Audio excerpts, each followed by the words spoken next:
पूजनीय संत समाज, सम्माननीय भक्त सज्जनों, भक्तिमयी माताओं, बहनों एवं प्यारे बच्चों, संसार के भोगों से किसी का मन भरता नहीं है और अस्थाई सुख मिलता नहीं है। इन भोगों में कभी मन तृप्त होता भी नहीं है।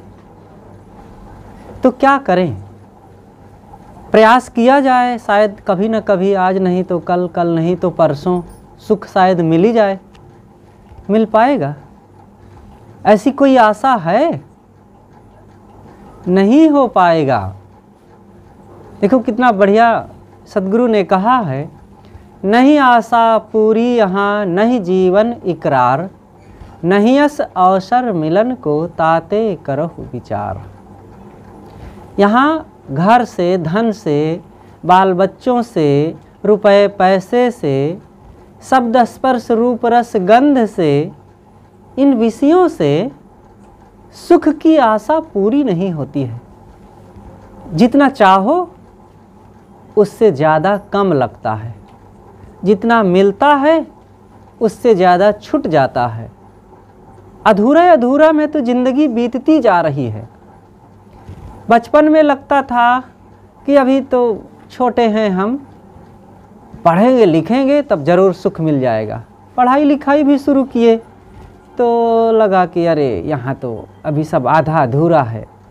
पढ़ने लिखने में भी ये काम वो काम, मास्टरों का डर, भय बना रहता है, असफल होने का भय बना रहता है।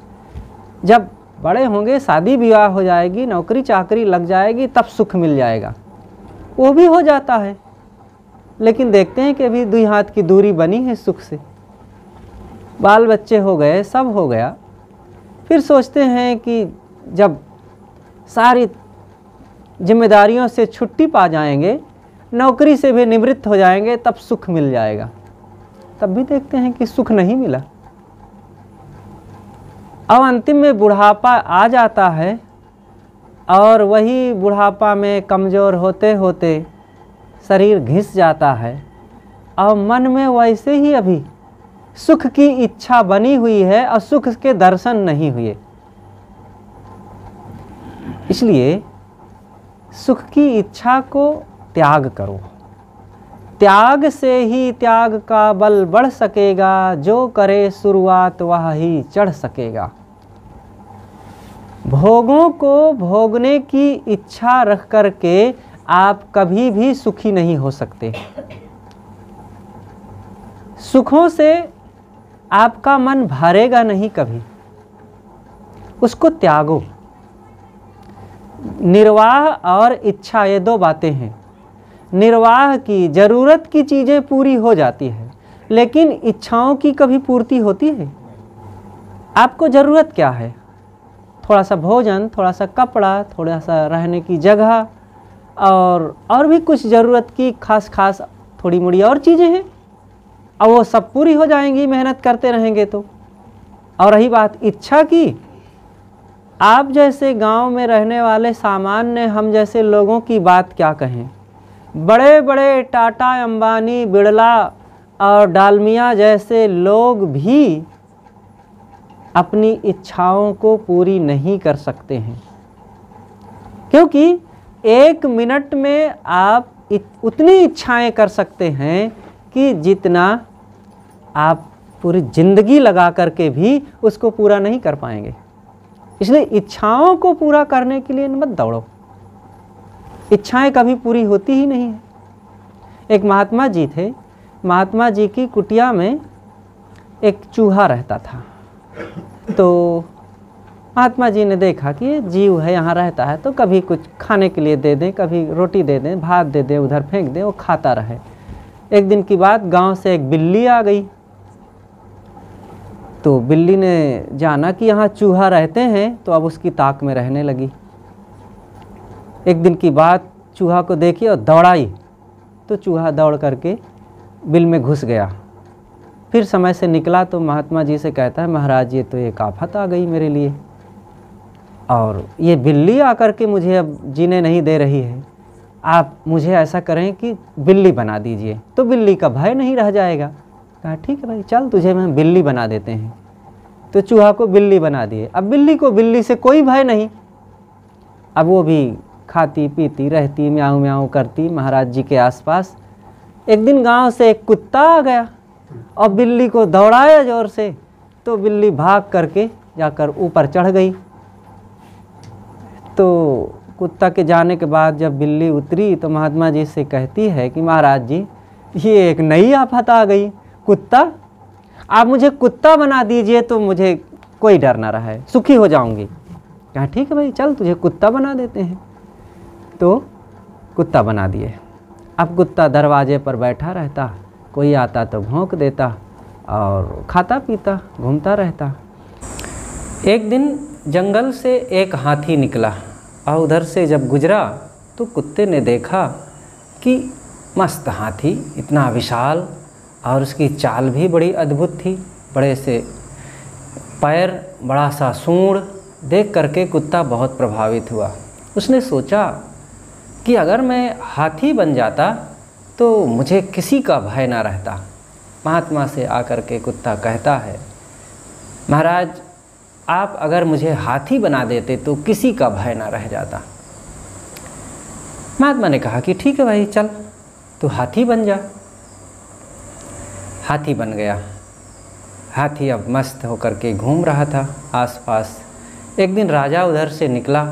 राजा ने देखा कि यार हाथी बहुत बढ़िया है, और उसने अपने सैनिकों से कहा कि भाई इसे फंसाओ तो पकड़ो, ये बहुत बढ़िया हाथी है, इस पर सवारी करने लायक है। तो हाथी को फंसाया गया, पकड़ा गया, सिखाया गया। एक दिन राजा और रानी दोनों हाथी पर सवार होकर के कहीं जा रहे थे। हाथी विचार करता है कि राजा पुरुष होकर के मेरे ऊपर बैठा है, कोई बात नहीं, ये रानी भी स्त्री होकर के मेरी पीठ पर बैठी है। ऐसा सोच करके उसके मन में थोड़ा गुस्सा आया और जोर से अपनी पीठ को हिलाया, और पीठ हिलाने से राजा और रानी दोनों गिर पड़े ज़मीन पर। और जैसे ही गिरे तो राजा अपनी चोट पर ध्यान न देते हुए रानी को तुरंत संभाला और उठाया। उसको झाड़ते हुए पूछता है, तुम्हें कहीं चोट तो नहीं लगी? हाथी खड़ा वहीं देख रहा था। उसके मन में विचार आया कि जिसकी सेवा राजा करे वह रानी कितना न सुखी होगी। और आया महात्मा जी से कहता है हाथी कि महात्मन आप मुझे रानी बना दीजिए तो मैं सुखी हो जाऊं। महात्मा ने कहा तुम्हारी इच्छा कभी शांत होने वाली नहीं है, चलो फिर चूहा बनो तो। और फिर चूहा बना दिए। यह एक कहानी हुई हमारे मन की बढ़ती हुई तृष्णा पर। कोई ऐसा व्यक्ति नहीं है जो चूहा को बिल्ली, कुत्ता, हाथी बना दे। बस बातों को समझाने का एक ये तरीका है कि ये मन ऐसे ही बढ़ता जाता है। जिस बात को आज सोच रहा है अगर पूरा हो जाए तो कल दूसरी बात खड़ी हो जाएगी, तीसरी बात खड़ी हो जाएगी, चौथी खड़ी हो जाएगी। कभी भी मन की इच्छाएं पूरी होने वाली नहीं है। आप अगर इच्छाओं के लिए भागेंगे तो एक जन्म क्या कई जन्म लेकर के भी हम इच्छाओं को पूरी नहीं कर सकते हैं।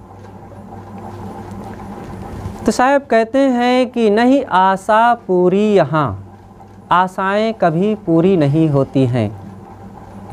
और संसार की चीज़ों को लेकर के क्या कभी कोई सुखी हुआ है? चाहे जितनी सुविधाएं मिल जाए, चाहे जितना बड़ा घर मिल जाए, चाहे जितनी बड़ी ज़मीन मिल जाए, और चाहे जितना बड़ा बैंक बैलेंस हो जाए, लेकिन इन चीज़ों को बढ़ा बढ़ा करके क्या कोई तृप्त हुआ है कभी? क्या कोई सुखी हुआ है कभी? नहीं सुखी हो सकता है।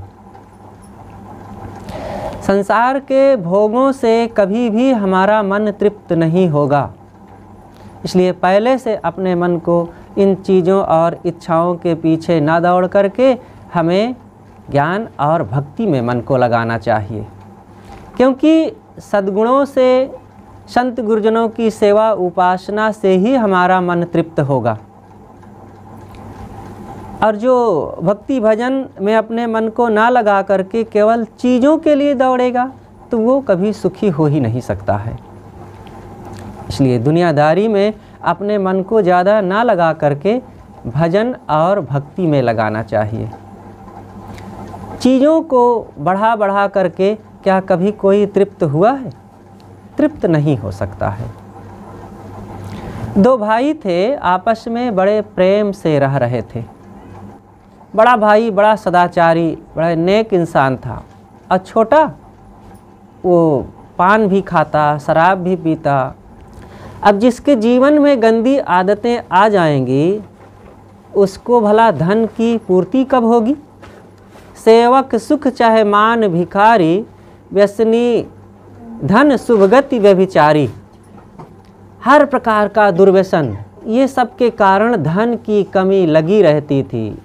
बड़ा भाई बहुत अच्छा था, प्यार करता था भाई से, तो ये जा कर के भाई से पैसा मांगता। भाई पैसा देता, लेकिन समझाता था कि भैया ये सब आदतें छोड़ो, और इन आदतों में तुम परेशान हो जाओगे और हम सब लोग दुखी हो जाएंगे।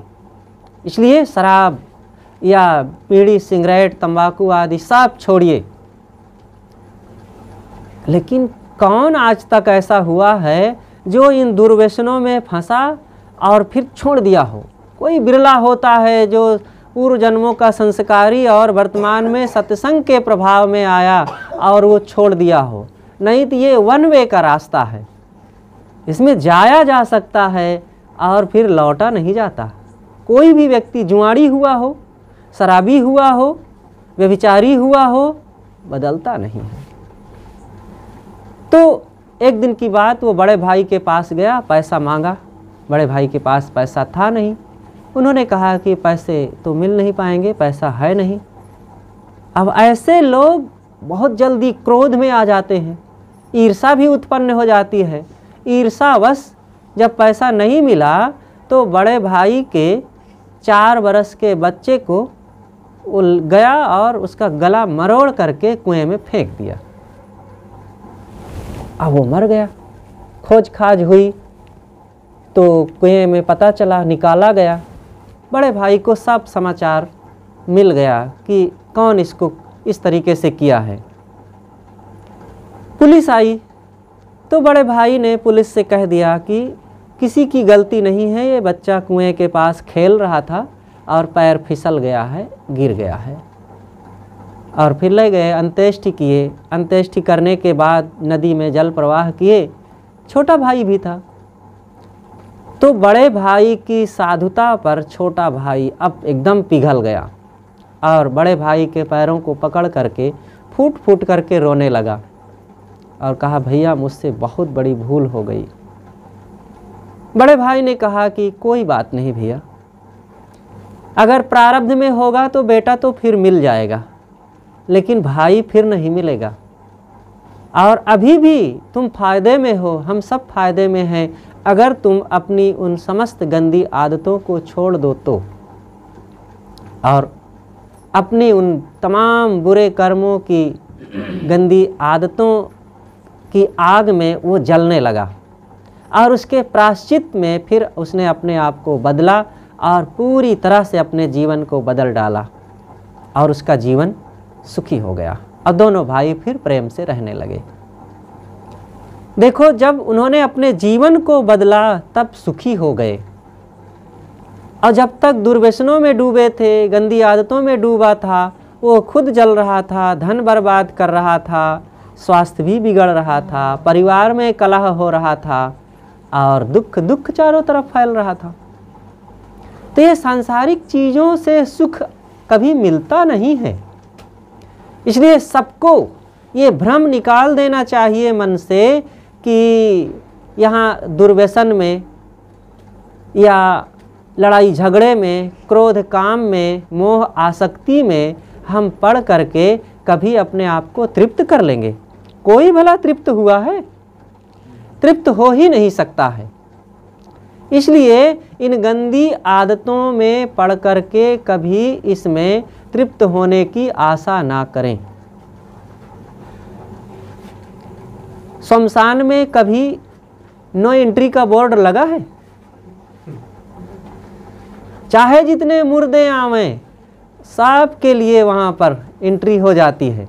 दफनाते जाओ, दफनाते जाओ। समुद्र कभी बढ़ता है? दुनिया में कितनी नदियाँ समुद्र में गिरती होंगी?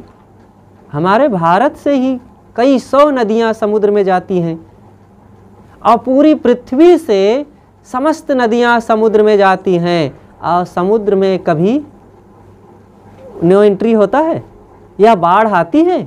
कभी नहीं आती है। इसी तरह ये मन है, ये मन कभी भरता नहीं है। इसको भोगों से भरना चाहोगे, इच्छाओं, कामनाओं, गंदी आदतों से, वासनाओं से भरना चाहोगे तो मन भरता नहीं है। कहा जाता है कि एक स्त्री थी, वो सदैव भूखी रहती थी। एक राजभवन में पहुंची राजा के पास और कहती है, मैं बहुत भूखी हूँ, मुझे कोई भोजन दे दो, मुझे कोई भोजन दे दो। राजा ने सुना, कहा अरे कौन है भूखा भाई, इसको भोजन कराओ, ये भूख भूख तड़प रही है। तो लोग ले आए। स्त्री ने कहा कि राजन, अगर मेरा पेट भरना चाहें तभी भोजन दीजिए, पेट नहीं भर सकेंगे तो भोजन मत दो, क्योंकि मैं थोड़ा खा करके तृप्त नहीं होती हूँ, और थोड़ा अगर खाई तो फिर मेरी भूख और बढ़ जाएगी, फिर मैं बेचैन हो जाऊंगी। तो राजा ने कहा कि अरे हमारे यहाँ तो सैकड़ों नहीं हजारों लोग आवे तो हम उसको खिला सकते हैं, और तू एक स्त्री हमको चैलेंज कर रही है। अरे लाओ इसको खिलाओ, क्या खाना चाहती है, एक थाल भर करके दे दो। तो ले आए, और जैसे ही ले आए गट्ट से एक ही बार में खा गई। कहा अरे राजन लाओ जल्दी, भूख लगी है। तो लोग चौंके, लाए 2 थाली लाए और खूब भर भर करके दाल भात सब्जी रोटी लाए, और वो जैसे ही लाए सब खा गई। तो कहें लाओ भाई और लाओ। तो भंडार से बड़े बड़े पात्रों में, परात में लाने लगे लोग, और कई परात लाए और सब खा गई, एकदम चट कर जाए। तो राजा कहा कि अरे भाई तुम लोग क्या खिला रहे हो, एक स्त्री का पेट नहीं भर पा रहे हो, लाओ इसको खिलाओ। तो बड़े बड़े कड़ाह में जो बन रहे थे बहुत लोगों के लिए, अब पूरा कड़ाह का कड़ाह उठा करके लाने लगे, लेकिन वो सब खा गई। तब कहा अरे कच्चा पक्का जो हो वही लाओ, बोरा से चावल लाओ, दाल लाओ और आटा लाओ, और जितना हो भंडार घर खोलो, लाओ इसको खिलाओ। लेकिन लाए और सब कच्चा पक्का जौन मिले सबे खा जाए। तब राजा परेशान और आया, हाथ जोड़ के खड़ा हुआ, आप कौन हैं जो सब खाती चली जा रही हैं? कहा मैं तृष्णा हूँ, तृष्णा, और आप तृष्णा को तृप्त करना चाहते हैं, और अपने राजमद में ये धन दौलत से। तृष्णा कभी तृप्त होती ही नहीं है।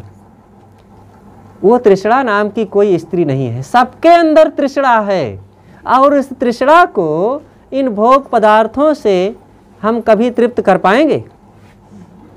निर्धनिक कछु धन चाहे, धनिक चाहे विशेष, विशेष हूँ विशेष चाहे होवन चाहे नरेश, और नरेश चाहे इंद्र पद, इंद्र चाहे रणजीत, असुर चाहे सुरपति बनन, यह तृष्णा की रीति। ये तृष्णा ऐसी होती ही है कि ये कभी तृप्त नहीं होती है।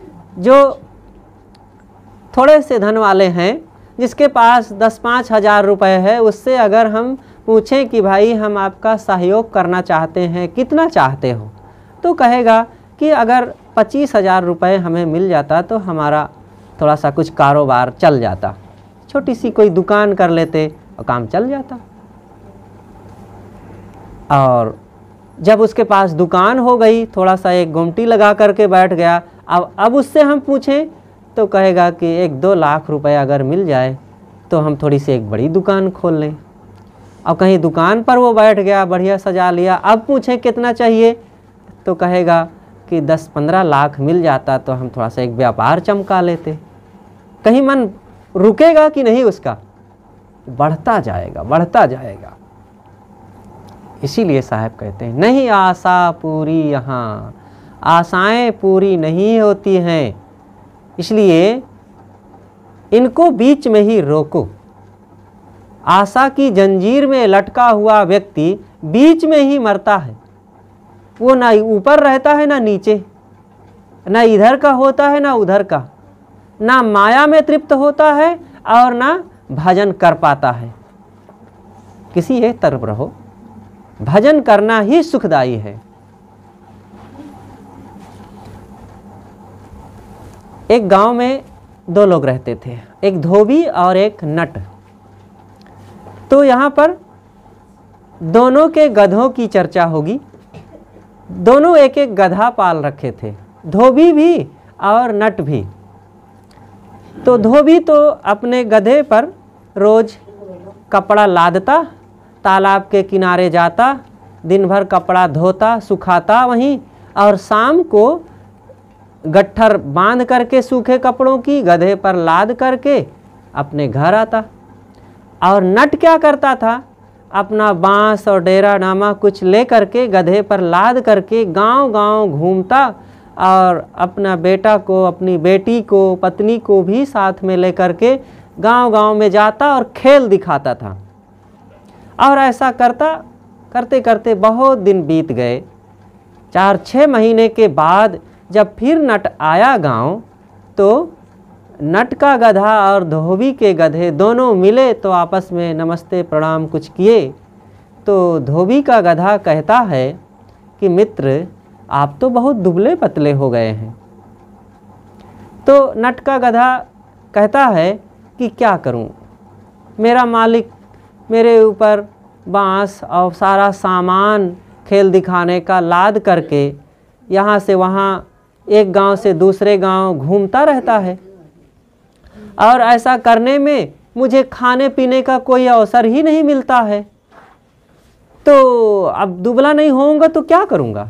और जहाँ वो खेल दिखाता है तो वहीं मेरे पैरों को बांध देता है, और वहीं कूद कूद करके थोड़ी मोड़ी कहीं घास मिलती है तो चर लेता हूँ। बस इतने में मेरा काम चल जाता है। और खेल दिखा करके फिर मेरे ऊपर बांस और सारा सामान लाद करके आगे दूसरे गांव में चल देता है खेल दिखाने के लिए। तो धोबी के गधे ने कहा कि मित्र, ऐसा करो कि तुम मेरे पास आ जाओ, क्योंकि तुम जानते हो कि मेरे पास काम नहीं है ज़्यादा कुछ।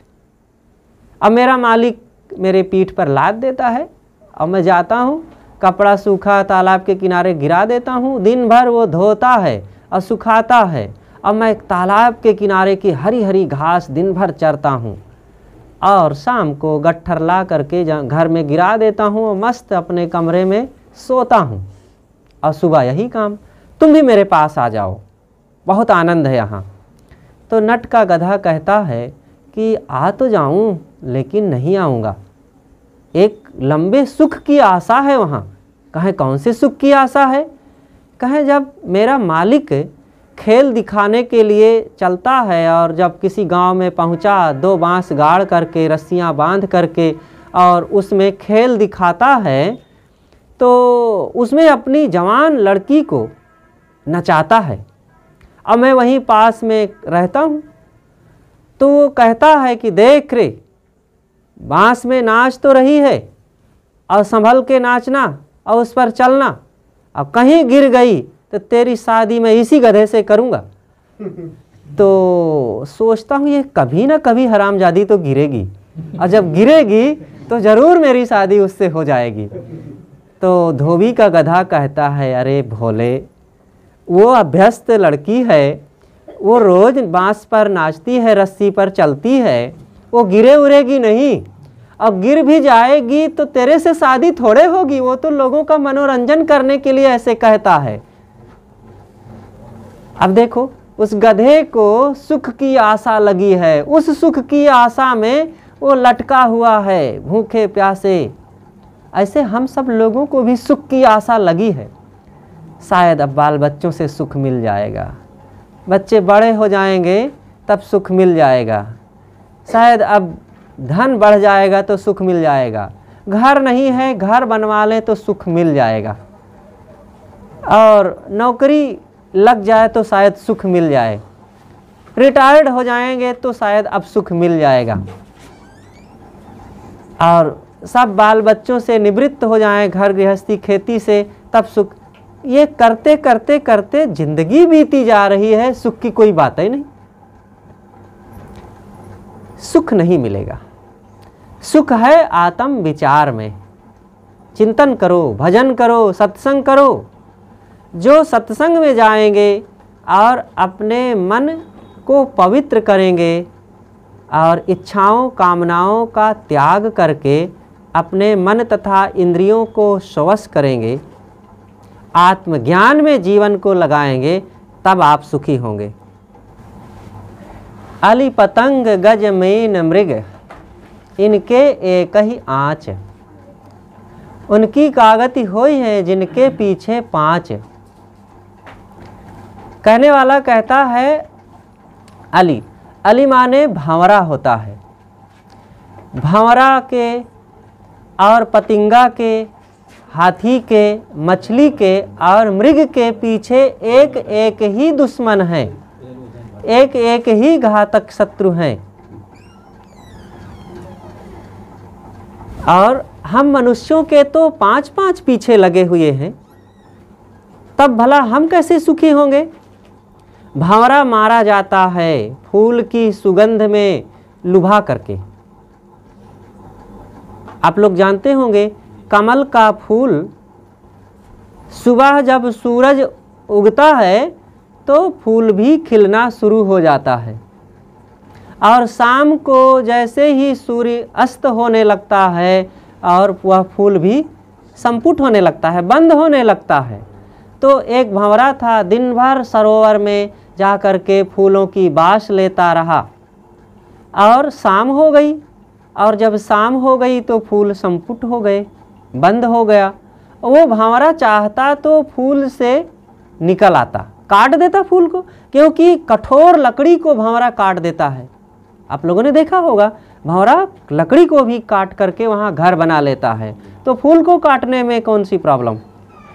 लेकिन वो नहीं काटा। वो सोचता है रात्रि बीत जाएगी, सुबह होगा और सूर्योदय होगा, फूल खिलेगा, और फिर मैं इसमें से निकल करके इसका आनंद लूँगा। तो रात भर इसी फूल में मैं बंद रहूँ, क्या हर्जा है। और इसी आसक्तिवश, मोहवश उसने फूल को काटा नहीं और उड़ा नहीं बाहर। और सुबह होने के पहले ही जंगल से हाथियों का झुंड आता है पानी पीने के लिए सरोवर में। वो पानी पिया, और पानी पीने के बाद सारे कमल के उन बेलियों को उखाड़ करके और सबको खा गया, और उसी के साथ भंवरे का जीवन भी समाप्त हो गया। भंवरा कैसे मारा गया? फूल की आसक्तिवश, कि इसका आनंद लूँगा, आनंद लूँगा, सुगंध लूँगा। तो एक उसके पास दोष था फूल की सुगंध लेने का, और उस दोष से वो मारा गया, उसकी जान चली गई। और दूसरा प्राणी कौन होता है? पतंग। पतंग कहते हैं पतिंगा को। पतिंगा दीपक की ज्योति को देख करके बड़ा आकर्षित होता है, वाह ये बहुत सुंदर दीपक जल रहा है। उसकी लौ में सोचता है मैं लिपट जाऊं, आनंद आ जाएगा, और उसकी लौ में आकर के लिपटता है, और उस लिपटने का परिणाम क्या होता है? जल जाता है। उसके पंख झुलस जाते हैं, ऐंठ ऐंठ करके जल जाता है और मर जाता है। उसका क्या दोष था? उसका दोष यही था कि रूप में आसक्त हुआ। रूप में देखा कि बड़ा सुंदर है, ये दीप ज्योति बहुत सुंदर है, चल के मैं उससे लिपटूंगी तो सुख मिल जाएगा, आनंद मिल जाएगा। और सुख के लोभ में वह मारा गया। और तीसरा प्राणी भी मारा गया, गज। गज कहते हैं हाथी को। हाथी को पकड़ने वाले लोग जंगल में जाते हैं, बड़ा सा गड्ढा खोद देते हैं, गड्ढे के ऊपर कमज़ोर लकड़ियां रख करके ऊपर कुछ घास वगैरह फेंक देते हैं, कुछ हल्की सी मिट्टी फेंक देते हैं, और उसी के ऊपर एक नकली हाथी, हथिनी का बना करके मूर्ति रख देते हैं। और जंगल से हाथी आता है और उस हथनी को सोचता है कि ये हथनी है, स्पर्श की भावना रख करके उसके पास मतवाला होकर पहुंचता है। और जैसे ही वहां पहुंचा और पैर रखा उस गड्ढे के ऊपर, कमज़ोर लकड़ियों पर, वो ढका था घास फूस से, और लकड़ी टूटी और भरभरा करके वो नीचे चला जाता है। अब नीचे चला गया तो अब निकल नहीं सकता, गहरा गड्ढा। और वो हाथी पकड़ने वाले लोग कई दिनों तक उसको भूखा रखते हैं और फिर धीरे धीरे धीरे उसको कुछ खाने के लिए 1 सप्ताह बाद देते हैं। हाथी कमज़ोर हो जाता है तो थोड़ा थोड़ा खाने को देते हैं, 10-15 दिन तक उसको वहीं खिलाते हैं। अब हाथी सोच लेता है कि ये तो मेरे हितैषी हैं, मुझे तो खाने को ये लोग दे रहे हैं, मैं तो गिर गया था, अब ये तो मेरे मित्र हैं, इनको मैं क्यों सताऊंगा। और धीरे से गड्ढे को ढालदार बना करके हाथी को निकाल लेते हैं और ले जाते हैं फंसा करके, फिर उसको उससे बोझा ढोते हैं और वो भाला सहता है, अंकुश सहता है और भारी विपत्ति उठाता है। एक स्पर्श की भावना रख करके हाथी आज अपने जीवन को संकट में डाल लिया, सुख की इच्छा से, और सुख की आशा में उसका जीवन बर्बाद हुआ। स्वतंत्र जंगल में घूमने वाला स्पर्श की इच्छा ना रखता और स्वतंत्र सुखी रहता, मस्त रहता, कौन उसको बांध सकता था भला। और चौथा प्राणी कौन है? मीन। मीन माने मछली। मछली पानी में रहती है, मछुआरा जाता है, चारा का लोभ देता है उसे, कटिया में आटा फंसा देता है या केचुआ लगा देता है। अब मछली सोचती वाह वाह, ये तो मेरे बड़े हितैषी हैं, मुझे तो चारा खिला रहे हैं और बहुत अच्छा, मुझे कहाँ मिलता यहाँ पर केचुआ, और आटा फिर मुझे यहाँ कहाँ मिलता, कहाँ मैं खेती करती हो, पिसा करके लाती हो, खाती है, तो मुझे आटा खिला रहे हैं। और नहीं जानती है भोली मछली कि ये खिलाने के नाम पर ये मेरी जान लेने के लिए आया है। सदगुरु कबीर ने कहा है, जय जय डाबर तुम फिरो तह तह में ले जाल। अरे मछली, तू जहाँ जहाँ जाएगी ये मछुआरा तुझे फंसाने के लिए वहाँ वहाँ पहुँच जाएगा। तो वो मछुआरा जाल में अथवा उसमें कटिया में आटा और केचुआ लगा करके छोड़ दिया, मछली आई, खाई, और जैसे ही मुख में डाली वो कटिया को खींचा, उसका गलफड़ में बंसी फंस जाती है और उसकी जान निकल जाती है। थोड़े से सुख की आशा में भ्रमित हो गई और वो सुख ने उसको भारी दुख दे दिया। ये देखो कैसे आशा में पड़ करके ये प्राणी अपनी जान गंवा बैठते हैं। और पांचवा प्राणी कौन है? मृग। मृग मृग शब्द में आकर्षित होता है। जंगल में कुछ लोग जाते हैं, बीड़ा बजाते हैं, बीन बजाते हैं, बांसुरी बजाते हैं और बढ़िया मधुर आवाज़ में बजाते हैं। तो जंगल से मृग आता है और पेड़ की आड़ लेकर के आवाज़ को सुनता है, मस्त होकर के सुनते सुनते बेभान हो जाता है। और दूसरी तरफ से दूसरे लोग आते हैं, उसको घेर करके पकड़ लेते हैं और पकड़ करके उसको मार डालते हैं, उसका चाम निकाल लेते हैं और वो बेवकूफ़ मारा जाता है शब्द सुनने में। तो ये पांचों प्राणी एक एक विषय में आकर्षित हुए और अपनी जान गंवा बैठे। और हम मनुष्यों के पास तो पांचों विषय हैं, पांचों है कि नहीं? पांचों महाप्रबल हैं। ये मनुष्य को देख लो, सुगंध में पड़ करके क्या क्या नहीं। एक व्यक्ति था तो वो कहा, साहब जब हम अपने बिस्तर पर सेंट नहीं छिड़क लेते हैं तो हमको नींद नहीं आती है। और एक व्यक्ति था तो तंबाकू खाए लेकिन तंबाकू निकाल के नाक में भी थोड़ा ठूंसते रहे, तो कहे साहब इससे आनंद आता है ज़्यादा, सुगंध लेते रहे। तो एक व्यक्ति था वो फूल तोड़ करके नाक में सुगंध लेते रहा। एक दिन उसमें एक भुनगा था, नाक में चला गया तो परेशान हो गए। अब सुगंध में कितने लोग परेशान हैं? यद्यपि सुगंध में ज़्यादा आकर्षित नहीं होते हैं लोग, लेकिन फिर भी कुछ लोग होते हैं। सुगंध, सुगंध दुर्गंध कोई भी हो, लेकिन यह भी एक विषय है। दूसरा विषय है रूप। रूप में तो क्या कहें, संसार में आज अधिकतम लोग रूप विषय में पागल हैं। नीति में कहा गया है जो रूप में आकर्षित हो वो पाजी है। पाजी, पाजी का मतलब मूर्ख। रूप में आकर्षित आज चारों तरफ जितने देखो नर नारियों को रुपए में आकर्षित होकर के तो जायज़ नाजायज़ कुकर्म करते हैं, अब माता पिता को भी परेशान करते हैं, अपनी ज़िंदगी को भी बर्बाद करते हैं। और रूप में क्या रखा है? जिस रूप में आकर्षित हुए हैं, लड़का सोचता है कि लड़की के शरीर में सुख है, अब वो मिल जाए तो मैं सुखी हो जाऊंगा। अगर लड़की के शरीर में सुख होता तो लड़की अपने सुख को लेकर के एकदम मस्त रहती, सुखी रहती। लेकिन वो भोली सोचती है कि नहीं, लड़का के शरीर में सुख है और लड़का मिल जाए तो मैं सुखी हो जाऊंगी। और लड़का के शरीर में सुख होता तो वो अपने सुख को लेकर के मस्त रहता, सुखी रहता। दोनों को एक दूसरे की ओर केवल भ्रम है कि सुख है, और सुख कहीं नहीं है। पता लगा के देख लो, लड़की के कल्पना के अनुसार लड़का के शरीर में देखो कहाँ सुख है। उसके चाम है, मांस है, बाल है, खून है, रक्त है, मवाद है, मलमूत्र है, और आँखों में कीचड़ है, गंदगी है। सुख कहाँ है? कौने जगह में सुख चिपका हुआ है उसके?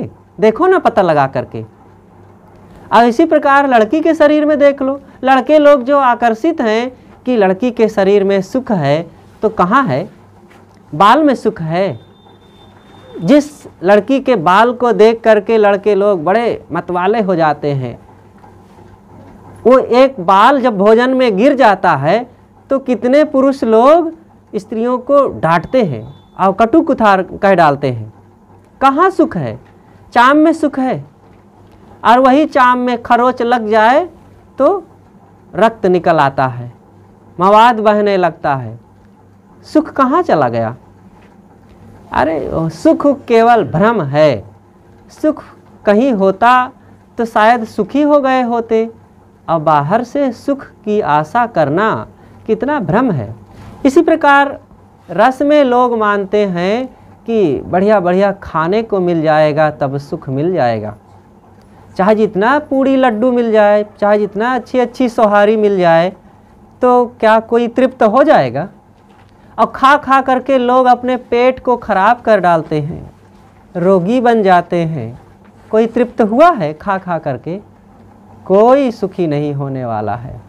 इसलिए साहब कहते हैं, नहीं आशा पूरी यहाँ, नहीं जीवन इकरार, नहीं अस अवसर मिलन को ताते करहूँ विचार। ये केवल विचार करो, बिना विचारे जो करे सो पाछे पछताए। काम बिगाड़े आपनो जग में होत हंसाए, जग में होत हंसाए चित्त में चैन न पावे। कह गिरधर कबीराय किए जो बिना विचारे। ये बिना विचार के सब तरफ दुख दुख दुख है। इसलिए संतों की संगत में लग कर के ज्ञान और भक्ति का सहारा लो, और जिससे हमारे मन की व्यथा मिटे, दुख मिटे। और नहीं तो ये चाहते चाहते सुख के बजाय केवल हमारे सामने दुख लगता है। इसलिए भटके नहीं सुख के प्रलोभन में। सद्गुरु आगे कहते हैं, नहीं जीवन इकरार, जीवन का भरोसा भी नहीं है। एक मकान को देख करके ऐसा लगता है कि ये अगर कोई प्राकृतिक आपदा न आई तो ये इतने वर्षों तक चल सकता है। कोई गाड़ी को देख करके, कोई मशीन को देख करके, कोई पुल को देख करके एक अंदाज़ा लगाया जा सकता है कि ये इतने दिनों तक चल सकता है और नहीं बिगड़ेगा, ऐसा लगता है कितने। लेकिन एक जवान को, एक सुंदर को, एक हष्टपुष्ट व्यक्ति को देख करके क्या कोई व्यक्ति दुनिया में कह सकता है कि, एक डॉक्टर क्या बता सकता है कि ये इतने दिन चलेगा ही, मौत से बच सकता है, इतने दिन तक वो रह सकता है? नहीं रह सकता है। ये शरीर हमारा कितना क्षणभंगुर है, इस जीवन का भरोसा नहीं है। थोड़े समय में कुछ का कुछ हो जाता है, कहीं हार्ट अटैक आ जाता है, तो कहीं चोट लग जाती है, तो कहीं किडनी फेल हो जाती है, तो कहीं करंट मार देता है, तो कहीं और कुछ हो जाता है। अचानक कुछ का कुछ। ये जीवन हमारा कितना नाजुक है। इसलिए साहब कहते हैं कि नहीं जीवन इकरार, जीवन का कोई भरोसा नहीं। नहीं इस अवसर मिलन को, ऐसा आज सुंदर सुअवसर फिर से मिलेगा क्या, ऐसा दावा किया जा सकता है? इतना बढ़िया सुअवसर, ये देखो आज शरीर स्वस्थ है, बुद्धि ठीक है, हाथ पैर काम कर रहे हैं, आँखों से दिखाई दे रहा है और संतों का सानिध्य भी मिला हुआ है, सदगुरु कबीर साहिब का निर्णय साफ सिद्धांत मिला हुआ है।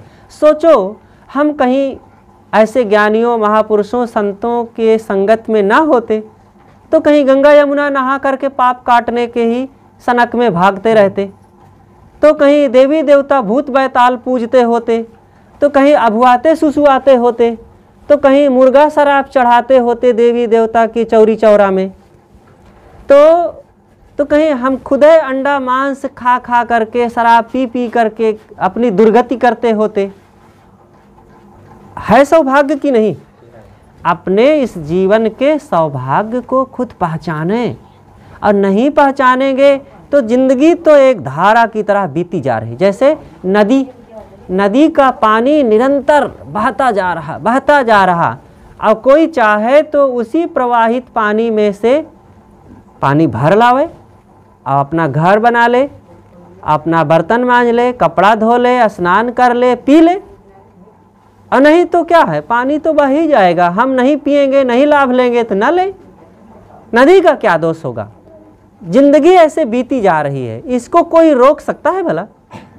दुनिया में कोई एक ऐसा इंसान नहीं है जो जिंदगी को पकड़कर रोक लिया हो कि नहीं अभी 100-200 साल के लिए इसको रोको, जवान है तो जवान बना रहे, उसके बाद फिर इसको बुढ़ापा की ओर आगे भेजेंगे, कोई उपाय नहीं है। तो ये जा रही है। तो भाई ये बहती हुई धारा को हम रोक जब नहीं सकते हैं, लेकिन इस बहती धारा में एक काम कर सकते हैं, एक बड़ा लाभ प्राप्त कर सकते हैं। वह लाभ यह है कि भजन कर सकते हैं, सेवा सत्संग कर सकते हैं और अपने मन इंद्रियों को स्वश करके सुखी हो सकते हैं। और यही ना करके अपने भाई भतीजों में लड़ते हैं लोग, अपने पत्नी बाल बच्चों में लड़ते हैं, अपनी जिंदगी के मूल्य को नहीं समझ पाने के कारण ये सब होता है। ये जीवन बड़े सौभाग्य से मिला है। देखो कहा गया है, गोस्वामी जी ने कहा है ना, सब लोग जानते हैं कि बड़े भाग्य मानुष तन पावा, असुर दुर्लभ सदग्रंथन गावा।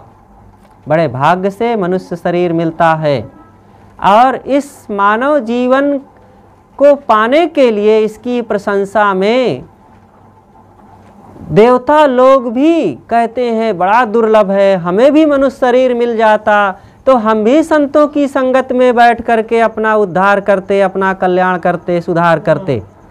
और आज प्रत्यक्ष हम लोग मनुष्य शरीर पाए हैं और संतों की संगत भी पाए हैं, और इसमें भी अगर चूक गए और भजन ना किए, सत्संग ना किए और दुर्गुणों में दुर्व्यसन में फंसे रह गए तो फिर कब वो चांस मिलेगा? इसलिए इस चांस को गंवाना नहीं है, लगो जोर से।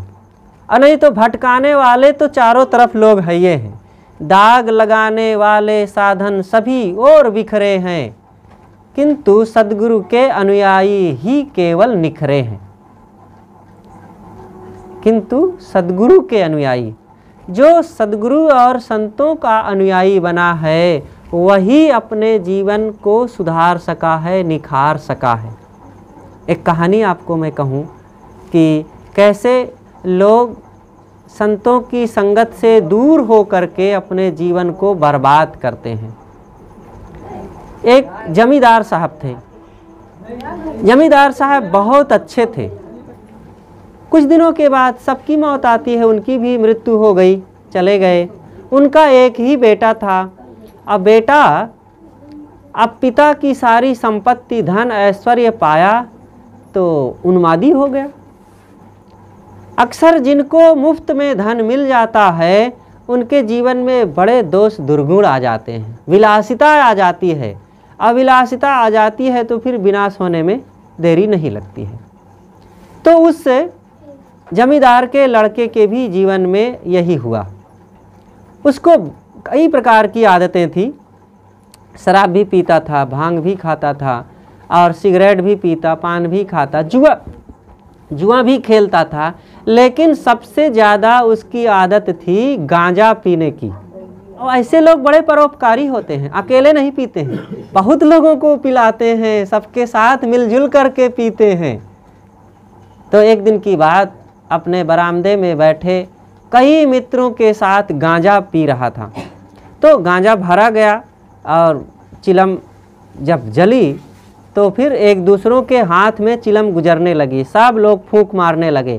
तो एक मित्र था जो गांजा लिया और फूंक मारा तो थोड़े में वो उतर गई।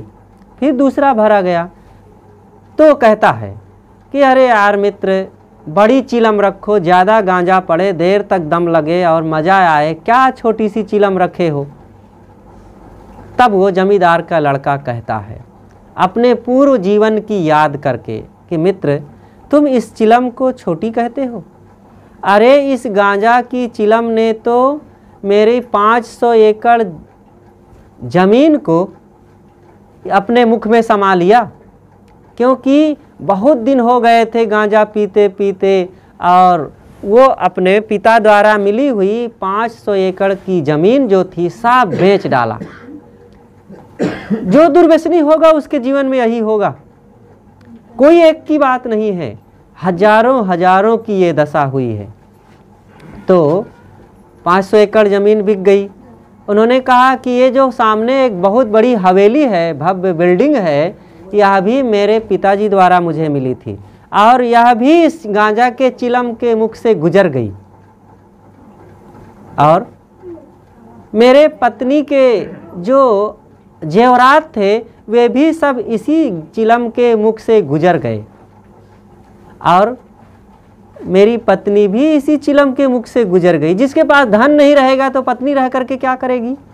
और फिर उसने कहा कि मित्र, कल मैं वैद्य जी के पास गया था, वैद्य जी कह रहे थे कि बेटा गांजा पीना छोड़ दो, नहीं तो तुम भी इस चिलम के छोटे मुख से गुजर जाओगे। और मित्र, जिस चिलम से इतनी बड़ी संपत्ति, धन, जमीन, पत्नी और जेवरात सब गुजर गए, उस चिलम को तुम छोटी कह रहे हो? अरे ये छोटी नहीं है, ये तो मेरे पूरे जीवन को विनाश कर डाली है, मेरी सारी संपत्ति को नष्ट कर दी है, और मैं अगर मरूं तो मित्र ऐसा करना कि इस चिलम को मेरे शरीर के साथ दफना देना, नहीं तो जिसके हाथ ये चिलम लगेगी वही इसके छोटे से मुख से गुजर जाएगा। तो कोई भी दुर्व्यसन को छोटा नहीं समझना चाहिए। सांप का छोटा बच्चा क्या छोटा है? छोटा मान करके कोई आस्तीन में डाल लेगा, गले में पहन लेगा क्या? हम देहरादून में थे, एक व्यक्ति था, भगत का लड़का, बरसात के दिन थे, धान में पानी लगाने गया, छोटा सा सांप का बच्चा और पानी में बहते हुए आया और प्रवाह में उसके पैर में लिपट गया। अब काटा कि नहीं काटा उसको पता ही नहीं चला, लेकिन हाँ लिपट गया था। और फिर उसको हाथों से निकाला, काट ओट भी लिया था, थोड़ा काटा तो था ही, और फिर बह गया पानी में। अब काफ़ी देर से वो खुद पानी में था, बादल भी थे, बारिश भी हो ही रही थी, धान में मेड़ में पानी बंद करने गया था, काफ़ी पानी बरसा हुआ था। अब घर आया, घर में बताया कि मेरे पैर में एक सांप का बच्चा आया था, लिपट गया था। शाम हुई, रात होते होते उसके ऊपर गहरा प्रभाव पड़ने लगा, और सुबह होते होते तो एकदम बेहोश वो हो गया और हॉस्पिटल ले जाया गया। इतना ज़्यादा तब तक हो गया, दिन चढ़ गया, सूरज निकल आया, गर्मी बढ़ गई थी कि फिर तो बेसुध हो गया और उसका इलाज किया गया। फिर 7 दिनों तक एडमिट रखा गया और करीब करीब 3 महीने तक उसका प्रभाव दिमाग में उसके रहा जहर का। फिर ठीक हुआ, अभी ठीक है। लेकिन छोटा सा बच्चा था, छोटा बच्चा जान करके कोई सांप से क्या प्यार करेगा? इसी प्रकार आग की छोटी सी चिंगारी को छोटी मत समझना, वो जब लगेगी तो पूरे घर नहीं गांव को, नगर को भस्म कर देने में पर्याप्त होती है। इसी प्रकार जहर की छोटी सी बूंद, विष की छोटी सी बूंद पूरे जीवन को समाप्त करने में पर्याप्त होती है। ऐसे ही हमारे जिंदगी के छोटा सा दुर्गुण भी पूरी जिंदगी को चौपट करने के लिए पर्याप्त है। इसलिए किसी को कोई दोष दुर्गुण अपने जीवन में रहने नहीं देना चाहिए। जितना बन सके अपने को सजाओ, संवारो और दुर्गुणों को निकालो, मजबूत बने। तो साहब ने कहा कि नहीं आशा पूरी यहाँ, नहीं जीवन इकरार, नहीं इस अवसर मिलन को ताते करहु विचार। विचार करो कि ये जीवन कितने दिन के लिए है, क्या करना चाहिए।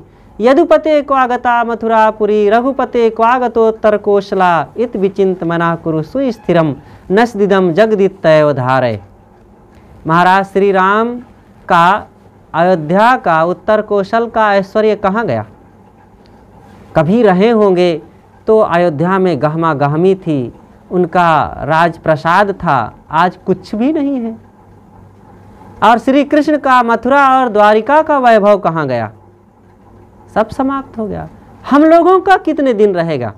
विचार करो कि क्या करना है। इस थोड़े से जीवन के ब्रैकेट में, जीवन का एक ब्रैकेट है हमारे जीवन का। देखो, जन्म हुआ, वहाँ से समझ लो एक कोष्टक लग गया, और मृत्यु होगी, उधर का एक कोष्टक लग गया। अब दो कोष्टक होते हैं, पढ़े लिखे लोग जानते हैं, बच्चे जानते होंगे। कोष्टक में दोनों तरफ से घेरा और बीच में कोई अक्षर होता है। हमारी जिंदगी का भी दो घेरा है, एक जन्म एक मृत्यु, और बीच में ही हमारी जिंदगी है। तो थोड़ी सी जिंदगी है, इधर जन्म के पहले बहुत बीत गया और मृत्यु के बाद भी बहुत बीतेगा। लेकिन हमें काम कब करना है? जन्म और मृत्यु के बीच में। और आज वो समय है, और इस समय में ही हम अपने आप को पहचाने, अपनी आत्मा को जाने। ये शरीर में हम केवल हाड़ मांस चाम तो नहीं है, हम केवल खाने पीने और धन रुपया पैसा पहनने ओढ़ने के लिए तो नहीं आए हैं। इसमें एक अविनाशी आत्मा है। इस आत्मा का ज्ञान सबको होना चाहिए, और सत्संग से जुड़कर, संतों से जुड़ कर के, सद्ग्रंथों को पढ़ करके जरा सोचो समझो, अपने जीवन को पहचानो, भजन करो, ध्यान करो, अध्ययन करो और जाओ संतों के बीच। नहीं तो जिंदगी बीती जा रही है चिंता में, भय में, शोक में, पीड़ा में, कलह में, बैर विरोध में, नशे में, दुर्गुणों में। कब हम अपने को बदलेंगे? और यही में एक दिन खट से काम खत्म, राम नाम सत्य हो जाएगा। तो वो होने के पहले आत्म कल्याण का काम करें, जिससे कि ये जीव का उद्धार हो, दुख मिटे। नहीं तो आजकल में ये पशु आदि खानी में जीव चला जाएगा, वहाँ कुछ नहीं हो पाएगा। तो आज ये सुंदर अवसर है भजन करने का। भजन करो और सत्संग करो और जीवन को पहचानो। पढ़ने लिखने का, धन कमाने का, घर बनाने का यही मतलब है कि जीवन को पहचान कर इसका उद्धार करें। तो आप सब लोगों को बहुत बहुत मंगल कामना करते हुए हम अपनी बातों को यहीं पर समाप्त करते हैं। बड़े प्रेम से आप लोग काफ़ी देर से सुनते रहे, और बस यहीं पर वाणी को विराम देते हैं। बोलिए सद्गुरुदेव की जय।